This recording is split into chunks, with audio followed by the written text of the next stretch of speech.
Buenos días, estamos en un nuevo video programa de la Palabra Revelada. Espero que hayan tenido una buena semana este último tiempo. Yo me tardé un poquito en subir el nuevo video programa sobre la serie que estamos dando, que es Entendiendo las señales de los tiempos.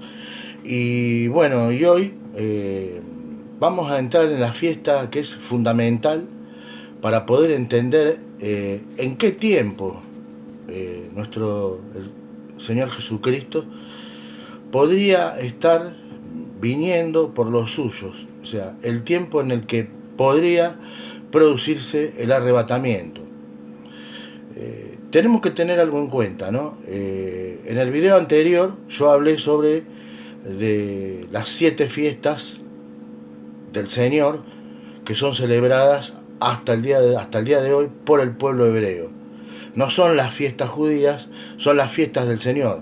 Dios se las entregó al pueblo de Israel para que las celebren.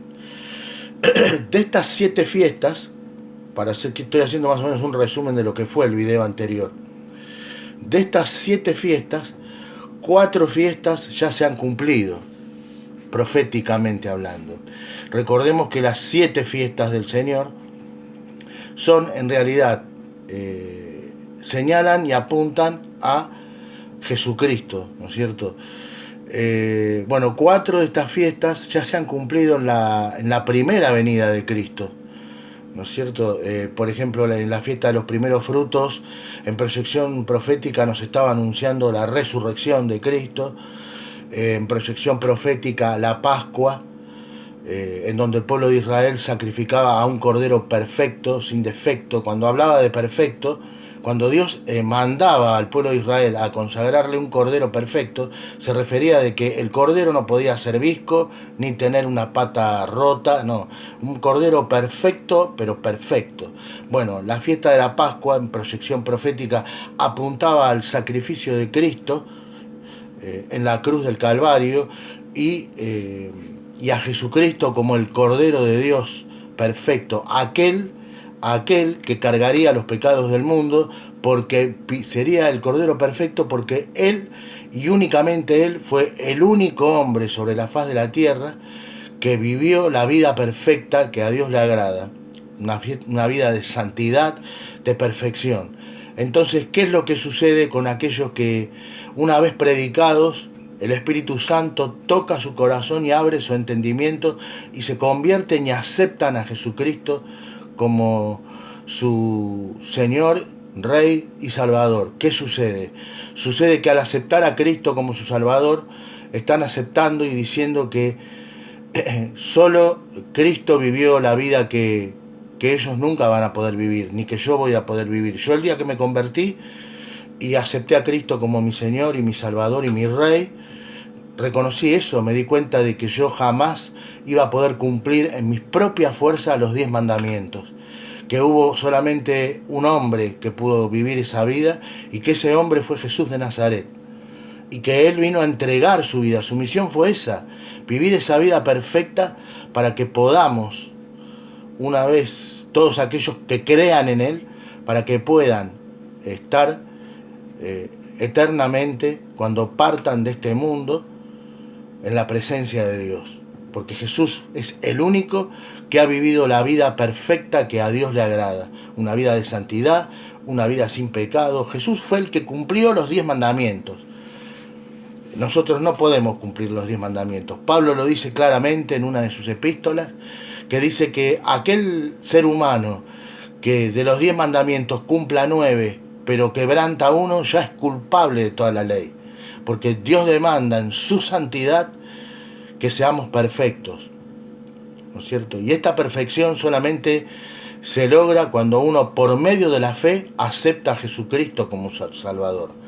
Ahora bien, esta fe tiene que tener frutos. ¿Y por qué digo esto?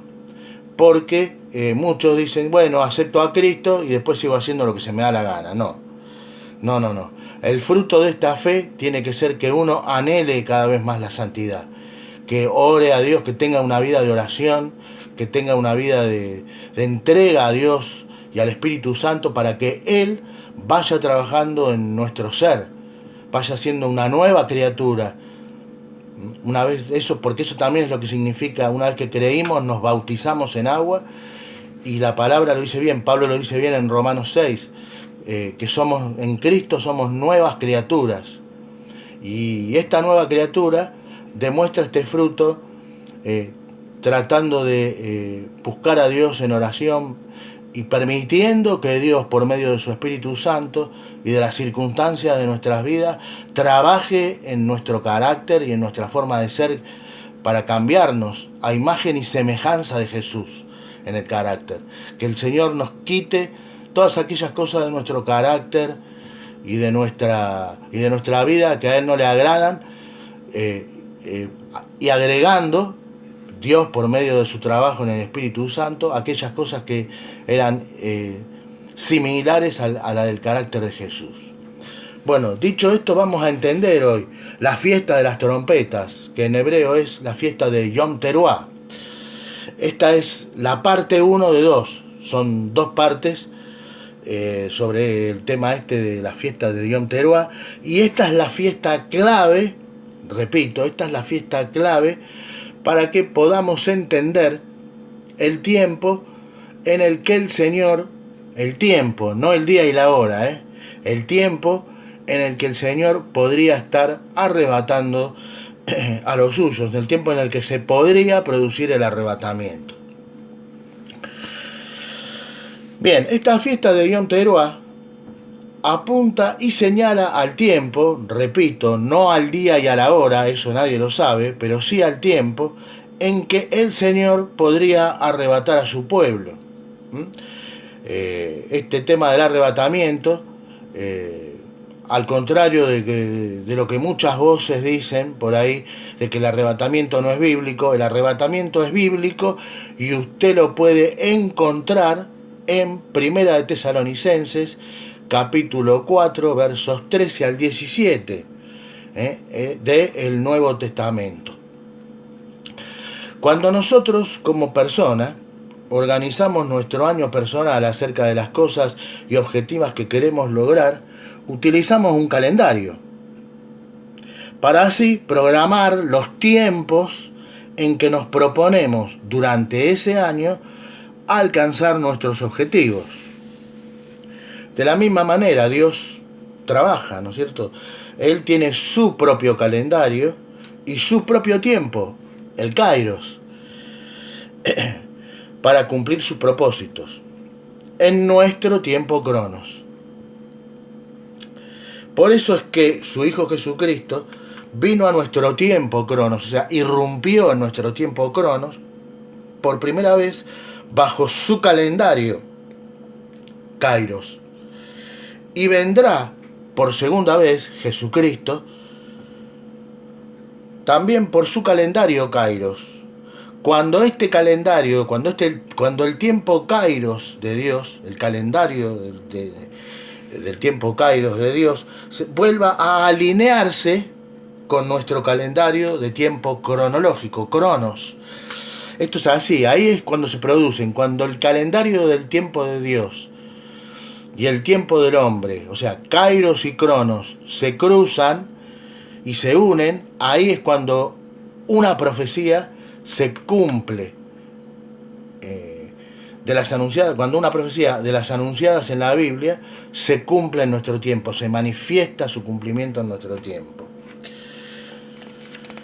Bien.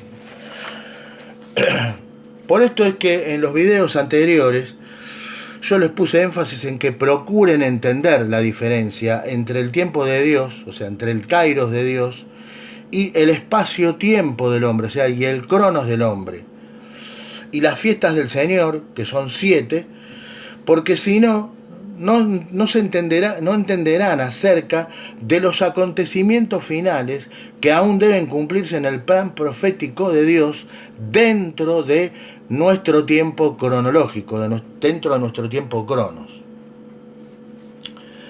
Entonces, vemos que si se entiende el calendario de Dios, entenderemos los tiempos proféticos para estos últimos días. Y estos últimos días proféticos están relacionados a las últimas 3 fiestas del Señor, que se celebran en el otoño de Israel. O sea, hoy, mientras acá en Sudamérica, en los países de Sudamérica estamos en las estaciones de primavera y verano, ahora hoy en Israel está el otoño. O sea, otoño-invierno es el otro lado del mundo, ¿no? Bien, vamos a entrar ahora un poquito en el calendario de Dios en nuestro tiempo Cronos. Como les dije en videos anteriores, el calendario de Dios en nuestro tiempo Cronos es principalmente y astronómicamente lunar.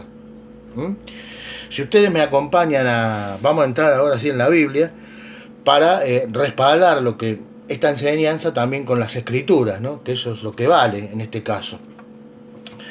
En el libro del Génesis, si ustedes me acompañan, en el capítulo 1, verso 14,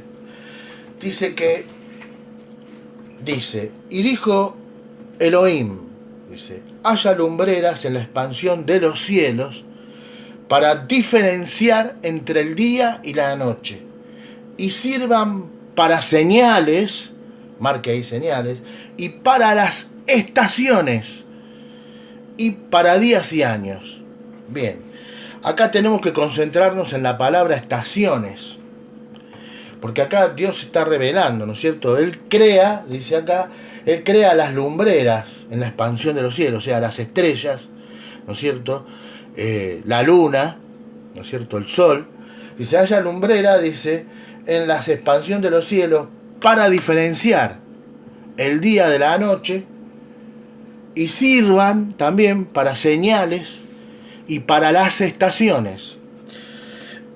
Bien, esta palabra, estaciones, en la que nos vamos a concentrar, en el original en que fue escrito, el libro del Génesis, que es el idioma hebreo, en el original hebreo esta palabra es Moadim. Esta palabra es interesante, Moadim, porque significa, en nuestro, bien traducido al español, significa tiempo señalado, sagrada estación, fiesta determinada. Lo que es interesante de esto es que en nuestro idioma español, cuando hablamos de estación, pensamos en primavera, verano, otoño e invierno. Pero en este texto, no se refiere a esto, sino a un tiempo señalado. Otra cosa muy interesante y de observarse es que la palabra Moadim, o sea, estaciones, se traduce también como congregación. Más de 150 veces en el Antiguo Testamento y se traduce también en el Nuevo Testamento 23 veces como fiesta. Y esto realmente hace una conexión entre estas dos palabras. Presta atención acá, ¿no? Que aclara aún más el significado, diciéndonos que cuando se produzca el arrebatamiento, se cumplirá el tiempo señalado por Dios, llamando a su congregación para un día festivo, obviamente en los cielos. Vayan armando ahí el rompecabezas. Si quieren anotar cosas que digo acá, que les parezcan importantes a tener en cuenta, yo creo que todo es importante y todo es a tener en cuenta en esta clase de estudios y de enseñanzas, porque nos pueden ayudar aún más a poder discernir y entender las señales del tiempo en el que estamos viviendo y de muchas cosas que a nuestro alrededor están pasando y que Jesús mismo profetizó para estos postreros días. Vemos entonces cómo desde el primer capítulo de la Biblia, Génesis 1:14, estamos recibiendo la enseñanza de cuáles son las razones de por qué y para qué Dios puso las señales en los cielos. Y eran para separar sus fiestas, su calendario. Por eso es que los sabios, por ejemplo, vamos a dar un ejemplo concreto que también es bíblico, los magos que fueron a Belén, esto usted lo encuentra en el capítulo 2 de Mateo, versículos 1 y 2, se guiaban por las estrellas y sabían proféticamente las cosas que iban a pasar o estaban por pasar. Fíjese que en el capítulo 2, vamos a ir ahí, yo se lo voy a leer si usted me acompaña, en el Nuevo Testamento, en el Evangelio de Mateo, capítulo 2, ¿no es cierto? Capítulo 2, versículos 1 y 2. Los magos, estos magos del Oriente, eran magos, no eran magos estos que sacan conejo de la galera, ni paloma, no. Acá la palabra magos, en el original griego, la palabra es magoi, y se refería a aquellos que estudiaban las señales de los cielos, ¿no es cierto? Que se dedicaban a estudiar las señales de los cielos, gente que tenía una sabiduría muy profunda y que hacían mapas estelares, astronómicos, y eran entrenados para esto. Venían de Persia, donde había una escuela de magos, fundada en algún momento por Zoroastro, ¿no es cierto? Bueno, estos magos eran también, no solamente que hacían mapas estelares de forma astronómica, estos magos que fueron a Belén a honrar el nacimiento de Jesús, porque ellos entendían que en Jesús se había encarnado el Dios verdadero, que el Dios verdadero nos estaba honrando viniendo a vivir un tiempo entre nosotros en la persona de su Hijo Jesucristo. Tengan en cuenta esto, los magos que vinieron a honrar a Jesús, a Belén, no vinieron por un filósofo por un gran filósofo que había nacido, ni por un gran profeta, que si bien Jesús fue uno de los roles que cumplió fue el de profeta. Ellos entendieron en sus estudios astronómicos y astrológicos que el ser que había nacido era Dios mismo, visitando a los hombres, y por eso le ofrecieron oro, incienso y mirra, y se arrodillaron ante él. Jesús no es ni fue un ser humano común y corriente. Fue el Dios del universo, el creador del universo, que estaba haciendo el milagro, uno de los milagros más grandes que él como Dios hizo, que es dejar su lugar en los cielos como una divinidad para venir y a estar entre nosotros, humillarse y venir a estar entre nosotros y enseñarnos y revelarnos la verdad que necesitamos saber. Por eso es que los cristianos, y muchos no pueden entender eso, mucha gente que no es cristiana no puede entender esto, ponderamos y ponemos énfasis en que Jesús es el único camino, porque Jesús no era un profeta ni era un gurú más. Jesús fue Dios encarnado, el Dios verdadero que se encarnó en la persona de su Hijo para estar entre nosotros, para venir a salvarnos. Fíjese que usted, cualquier rey en una batalla manda a sus súbditos a la guerra, manda a sus súbditos a morir. Jesús es un rey diferente. Él no mandó a sus siervos y a sus súbditos a dar la vida, sino que cuando la dieron en la historia del cristianismo, la dieron por propia voluntad. Pero en cambio, él como rey dio el ejemplo y dio su propia vida en la cruz del Calvario para salvar a todos aquellos que crean en él. Bien, les decía que por eso es que los sabios, les decía, por ejemplo, los magos que fueron a Belén se guiaban por las estrellas. Este capítulo de Mateo 2, versículo 1 y 2, está conectado a Génesis 1:14. Usted chequee lo que yo le estoy diciendo, no se quede con lo que yo le digo. Fíjese, dice Mateo, y después que Jesús nació en Belén, dice, de Judea, en días del rey Herodes, he aquí unos magos del oriente llegaron a Jerusalén, diciendo, ¿dónde está el que ha nacido, rey de los judíos? Dice, porque vimos su estrella en el oriente y vinimos a adorarlos. Fíjese, estos magos habían ya hecho todo un estudio, en sus estudios astronómicos y astrológicos, habían hecho un estudio, y estos estudios sobre las estrellas y los planos estelares le habían dicho que un gran rey, Dios mismo, se encarnaría en la persona, en un ser humano. Y todos estos estudios a ellos le dieron que iba a ser justamente lo que también dice por medio del profeta Isaías las escrituras judeo-cristianas, que iba a ser en Belén, que este Dios iba a tomar forma humana, encarnándose en un ser humano, y que su nacimiento se iba a dar en Belén de Judea. Bueno, ¿qué vemos, no? Por eso es que se guiaban por las estrellas, les vuelvo a repetir, y sabían proféticamente las cosas que iban a pasar o estaban a punto de pasar. Por eso también el Señor dice ahí que Él puso las señales, en Génesis 1.14, usted lo lee, Él puso las lumbreras en los cielos, por señales y para las estaciones. No solamente para separar el día de la noche, sino que puso las lumbreras en los cielos para señales y para las estaciones. En el hebreo, estaciones, Moadim. En Éxodo 13, versículos 9 y 10, Dios da una indicación muy clara, y es de celebrar sus fiestas en los tiempos señalados. En los tiempos señalados. Repito, en los tiempos señalados. ¿Cómo sabían los tiempos señalados? Por Génesis 1.14, ¿no?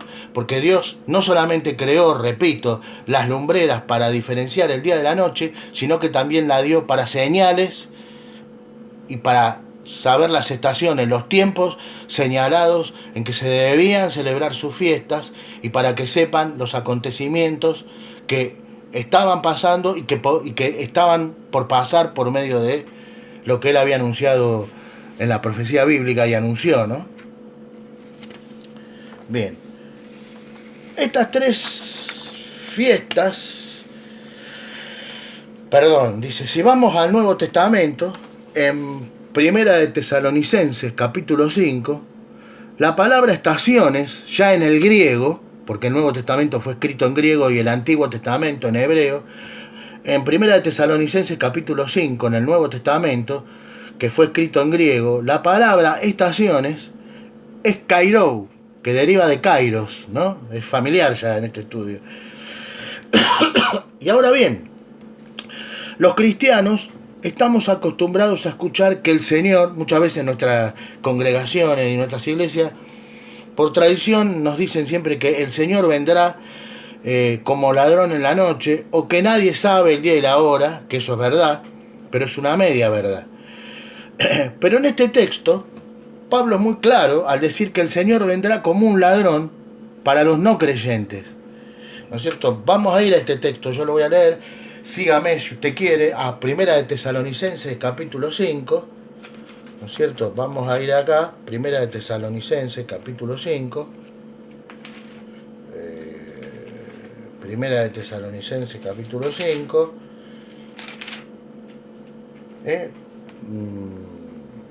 Dice, escúchala, ¿no? Dice, pero acerca de los tiempos, justamente lo que estamos hablando, ¿no? Tratando de entender los tiempos en que el Señor podría estar viniendo. Dice, pero acerca de los tiempos, escribe el apóstol Pablo, y las ocasiones, hermanos, no tenéis necesidad de que os escriba. Dice, porque vosotros sabéis exactamente que el día del Señor viene así como un ladrón en la noche. Que cuando digan paz y seguridad, entonces, como el dolor a la que está en parto, dice, vendrá sobre ellos destrucción repentina y no escaparán de ningún modo. Dice. Y atente acá en el verso 4, escuche. Pero vosotros, o sea, los cristianos, él estaba escribiendo a la iglesia de Tesalónica, dice, pero vosotros, hermanos, no estáis en tinieblas, para que aquel día os sorprenda como ladrón. Acá está, ¿ves? Por eso digo que el Señor va a venir como ladrón en la noche para los no creyentes, como le expliqué en el video anterior. ¿Por qué? Porque los no creyentes no creen en la segunda venida de Cristo, no creen en el arrebatamiento, y como no creen, no esperan. Los cristianos sí, creemos que el Señor va a volver, va a haber una segunda venida del Señor, pero también creemos que antes de su segunda venida va a venir un arrebatamiento de los creyentes. Y por eso Dios, a través del estudio de las profecías bíblicas, nos revela el tiempo en el que este evento del arrebatamiento podría estar produciéndose. Y eso es lo que estamos viendo nosotros en esta serie, más precisamente hoy, en este estudio, sobre la fiesta de las trompetas. Porque es muy probable que el Señor, casi diría que va a ser así, que va a venir previo, durante o un poco después de una fiesta de Yom Teruah. Ya vamos a ver por qué.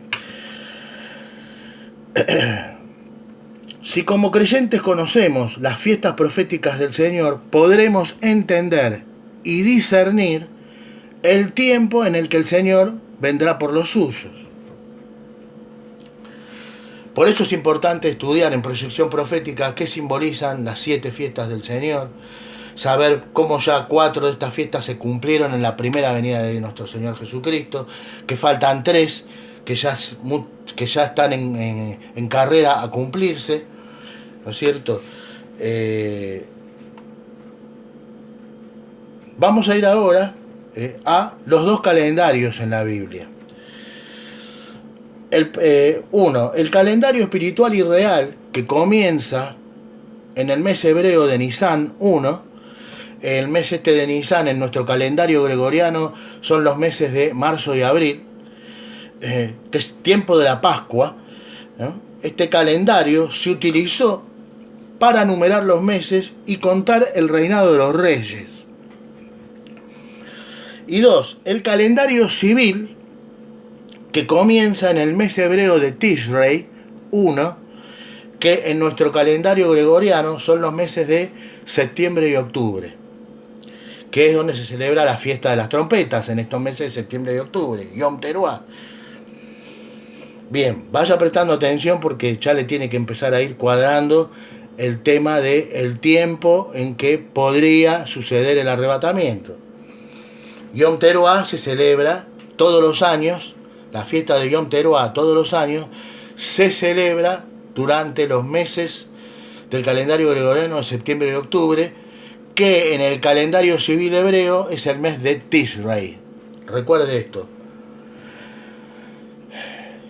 Las fiestas del otoño, ¿no? Como les expliqué en el video anterior, las primeras 4 fiestas de las 7 ya se cumplieron en la primera venida de Cristo. Faltan 3 fiestas que aún no se han cumplido y que se cumplirán en la segunda venida de Cristo. Estas 3 fiestas que faltan cumplirse son Yom Teruah, trompetas, Día de Expiación, Yom Kippur, y la fiesta de los tabernáculos, Sukkot. Estas 3 fiestas que faltan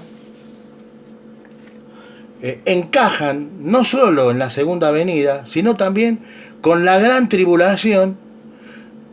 Tienen que ver con la gran tribulación y los eventos del fin que se están acercando y avisorando aceleradamente en el horizonte mundial. Las fiestas del Señor, como vemos, no son simbólicas, sino proféticas y de cumplimiento literal, y nos hablan y apuntan a los planes de Dios a través de nuestro tiempo cronos, o sea, años, eras y siglos, hacia la consumación de la salvación por medio de Jesucristo de los que creen y del juicio de este sistema de maldad e injusticias y de los que se adhieren a él. Los tiempos señalados por Dios no son solo días físicos, o sea, de 24 horas, son también espirituales, o sea, son cronos y kairos, son también espirituales. ¿Cuántas veces, por ejemplo, Jesús utilizó cosas que existen en nuestro plano físico de existencia para explicar lo espiritual? Jesús utilizó muchas veces la figura de la higuera, uvas, odres, semillas, montañas, arbustos, comida, etcétera, etcétera. Conociendo nuestra naturaleza pecaminosa, Dios nos instruye por medio de estas fiestas para que nos apartemos de toda maldad y nos preparemos para estar e ir a su encuentro al tiempo señalado, como una novia hacia su esposo. Usted recuerda que simbólicamente también la iglesia es la novia, ¿no? Y Jesús es el esposo. Fíjese también que Jesús hizo una parábola con esto, que es la parábola de las 10 vírgenes. 10 vírgenes que estaban esperando al esposo, 5 se quedaron sin aceite y 5 recargaron el aceite, 5 entraron en el aposento con el esposo, 5 se quedaron afuera. Bueno, esto es...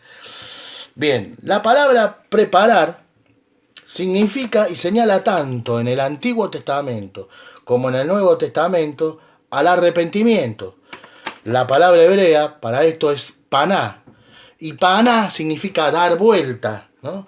Y o girar. En el griego, la palabra preparar es eitomazo y significa el hacer preparaciones o tener listo y preparado. Esto usted lo ve en Mateo, en el Nuevo Testamento, en el Evangelio de Mateo 3, verso 3, y en Isaías, en el Antiguo, capítulo 40, verso 3. Bien, en conclusión, ¿no? Para ir ya terminando, en el contexto bíblico, la palabra preparar significa el apartarse de cosas que son impías y volverse poniendo en orden nuestra vida delante de Dios a la luz de lo que Él nos revela en su palabra para poder así ir a su encuentro cuando suene el gran shofar celestial y se produzca el arrebatamiento.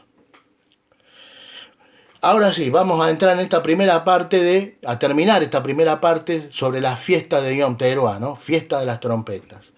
Esta fiesta señala el comienzo del año civil y de gobierno, el año nuevo en el calendario bíblico, también conocido como en el pueblo de Israel como el Rosh Hashanah.